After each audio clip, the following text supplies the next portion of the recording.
Hey everyone, welcome back. In today's video, we will learn about the xCloud vulnerability scanner and how to fix security issues in a snap. First, log into your xCloud dashboard. Then head over to the Server tab from the main menu and select the server you want to scan.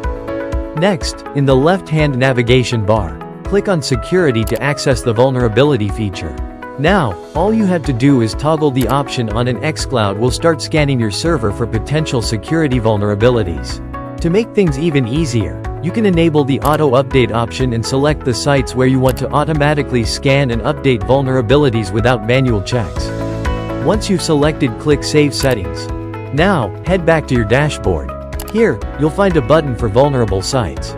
Click on it and you will see the list of the sites that have security issues.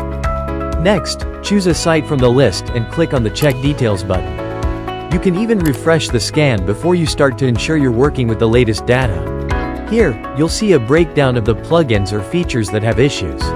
Just click on the Details button next to the plugin to learn more about the issues. Also, xCloud shows the severity levels of the vulnerabilities such as low, medium, high or critical. If you don't think it's an important issue, ignore it. But if you want to resolve it, simply hit the Update button. xCloud will automatically update the plugin and fix the issue for you.